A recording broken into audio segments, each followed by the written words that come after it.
Hello, welcome to this your channel on the Eurofan. That's me. After the viral success from Taya and Selena during last year's contest with references to Edgar Allan Poe, with which they reached the 15th place in the final ranking, Austria moves forward with its regular participation, hoping to improve their results and aiming to get their third victory soon. Let's see who was artists who had the chance to representing the Central European country on the main stage of Mode. Here we go.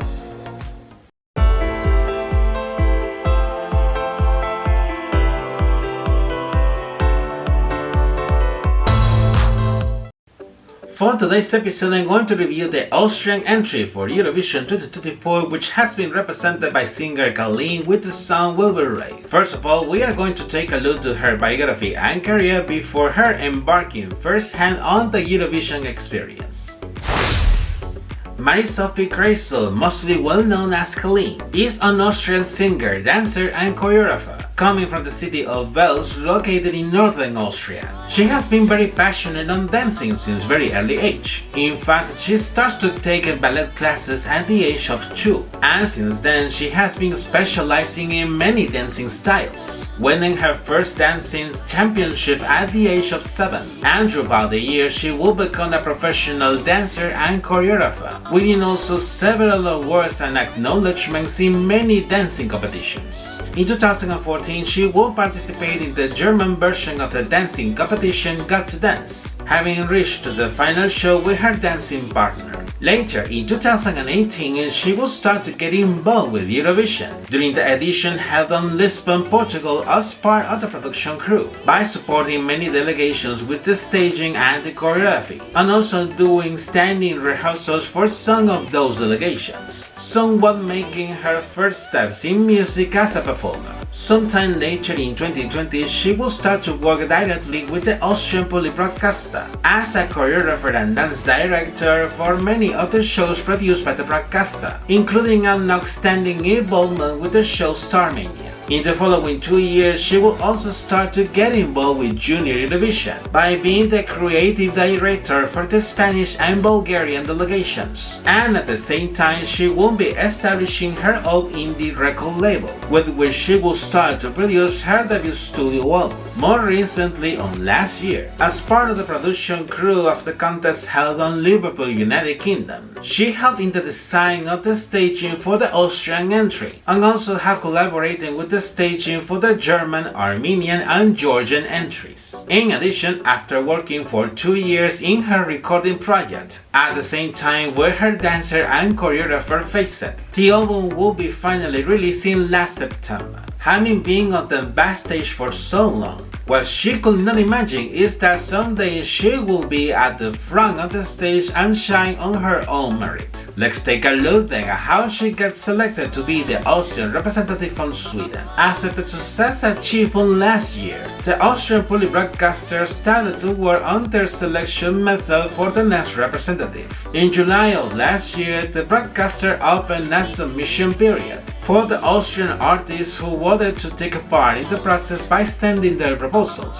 In some moment, it was rumored that Conchita Wurst, former winner of the contest in 2014, will be among the artists who sent a proposal, but she will later deny those rumors. The open submission will last until late September of last year, and soon after it was revealed that the broadcaster received over 60 proposals after the deadline. Then an expert panel who reviewed the proposals have shortlisted 14, which will advance to a live audition round. On the other hand, it was known that the broadcaster was planning on organizing a national final or an online voting for the public to select a representative, but later these plans were dismissed due to legal issues according to the broadcaster, opting once again for an internal selection among the 14 shortlisted artists. While the announcement was expected in December of last year at first, in last mid-January it was finally known through a radio show for the Austrian public radio, the selection of Kaleen as the Austrian representative that will travel to Malmö.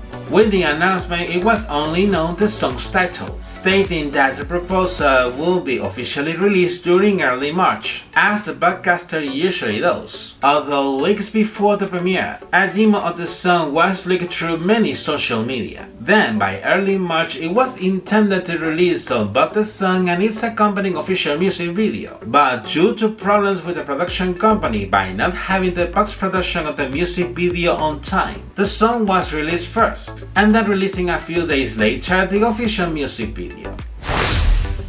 A track that releases an escape valve to the difficulties of our lives. Let's see a little more about the proposal she has presented at the contest. Once again, we have another Eurodance track, after the proposals from Finland and Netherlands, with influences of techno in this case, with which she takes a different musical direction compared to the musical work of her debut studio album. Now she gets my attention vocally speaking, because when I listen to her with the melody, it reminds me a lot to Madonna, addressing much of the musical work released by her in her albums Hard Candy and MDNA, as her singing and phrasing style has a more than remarkable resemblance. In fact, I had the impression when I heard the song for the very first time that probably it will be a song given by Madonna herself to Kaleen, taking into account that it is widely known that Madonna has recorded hundreds of commercially unreleased demos that have been given to other artists by her. But this is not the case, as it has been written by a group of Swedish songwriters, almost all of them with wide experience composing entries for the contest, for both Sweden and other competing countries. About the contest behind the lyrics, Kaleen has just commented during an interview in the song premiere that it talks about that search of a refuge done by many people by experiencing emotionally difficult situations, like personal problems, family problems, or a heartbreak, pointing out in this case the club as that refuge, where the rave party will be a metaphor for those who are looking for relief and to forget the problems through the music and dance. This can be easily appreciated when you read the lyrics in detail. When we feel bad, we used to have the impulse to go to somewhere where nobody knows about us to stop overthinking things and letting go all those feelings and sorrows that are oppressing us. I will say that the message is focusing the power of the music and dance to somehow achieve a better emotional and mental well-being. The benefits of listening our favorite music and dancing our favorite genres are widely known, contributing to the improvement of our self-esteem, our self-motivation,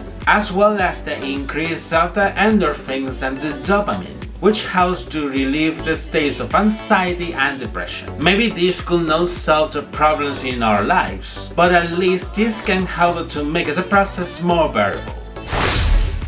After knowing more about the contest of the song, let's see now how she is presenting it through the official music video. The plot begins with Kaleen, which is wearing a black cape and high heels, getting into a garage, in which there are many men with sculptured bodies and their torso nude, showcasing sensuality and sweat. From here we can predict where it's going to. With the first verse there are close-ups of her and the different men of the garage as well. But as the rhythm of the song gets more hectic, Kaleen then starts to perform a very rhythmic choreography which is extended to the first chorus. The alternations of her and them continue. Sometimes we see some sensuality featured by them in the garage, even of herself or with the different men next to a car. Evidently this appeals to the classic cliché of many of the music videos of the artists of that time, having their diva moments with absolute prominence, and of course surrounded by extremely handsome guys, according to the cliché, to make it clear, as there is no accounting for taste. The dynamic is kept during the second verse, seeing additionally shots of her through a misty glass, until the cliché moment comes during the second chorus, with Kaleen surrounded by all those men adoring her.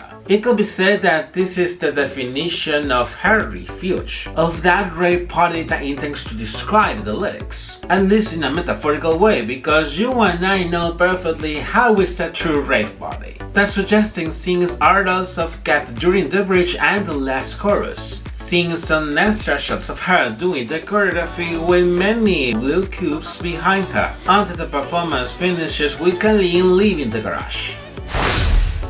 Taking into account her wide experience as a choreographer and creative director, it could be said that she had an advantage, being able to design her own concept independently. Before traveling to Malmö as many of her fellow contestants for the audition, she has been presenting her proposal in many of the Eurovision pre-parties of the season, naturally as part of the promotion of the entry. But then it was evidenced that her vocal performance live was not pretty optimal. The goals from recent years towards the Austrian entries during the live performances came again, having more weight in the case of Kaleen, knowing pretty much beforehand how the contest works from the backstage, and this could be playing against her. Now, talking about the staging in Malmö, as it could be seen during the first rehearsals, the stage mostly became a nightclub room, with many laser spotlights and a triangular structure with glitter, without using any visual graphics. Kaleen will wear in this case a slim bodysuit, formed by silver striations and glitter stones, with large boots of the same color, and also having her hair up. In the other hand, there were 4 dancers joining her, although opposite to what was initially thought. They were all wearing casual black outfits, instead of going on nude torso like in the music video. Watching her live performance in the second semi-final, it has been quite dynamic, mostly focused on the dance as expected. At the beginning of the song, Kaleen wears a big white cape, which makes a contrast with the silver outfit seen during the rehearsals, being later taken up by the dancers as the song gets more hectic. From this point, the performance is focused on Kaleen's interaction with the dancers while performing different choreographies, playing also with the lighting, which is quite dynamic in cyan and pink tones. There are some acrobatics which stand out during the bridge, while the word rave formed with the spotlights at the bottom of the stage appear frequently. And then by the last chorus, small columns were seen, with the song's title appearing in the same spotlights at the bottom of the stage, then finishing the performance. It is true that her vocal performance improved in comparison to her appearances at the Eurovision parties, and it could be said that she met the expectations in terms of the dancing, which granted her the qualification for the finals. Then, during the grand final, being in charge of closing the show, the counting of the votes did not lead to many points for her, however, as she ultimately finished second to last in the final ranking. Making a summary of all the comments, the Austrian entry for this year was not bad. As I have said before, it appeals to the Eurodance nostalgia that apparently has been trending in this edition, but however, it gets a little bit unnoticed in my case. I must admit that it is a great track for any party in a club, although I'm not sure if it will really apply into a rave party, and that it has an interesting message. But despite of it, I'm not feeling hooked with this proposal. It has not been certainly the best result for the Transalpine country, if we compare it with the one of last year. But even so, the delegation got satisfied with the work done for the proposal presented by Kaleen, and in fact they were one of the first countries to confirm their participation for next year. Despite the placement achieved at Eurovision, it is quite predictable that she will move forward with her musical career, working on the songs that will take part on a second studio album, following the creative line of the song with which she has participated at the contest. We do not know if she will continue to get involved with the contest in some way after living the experience on first hand, but we will surely have more news from her in the future. And you? What do you think about the Austrian entry for this year? Leave your comments down below as usual to keep the discussion. And this is it for today's episode. Give a like to this video if it was of your taste so you can help to reach it to more people. Subscribe to my channel if you have not done it yet, enable notifications by hitting the bell, and follow me through my social media. Take care and see you in the next episode. Bye bye.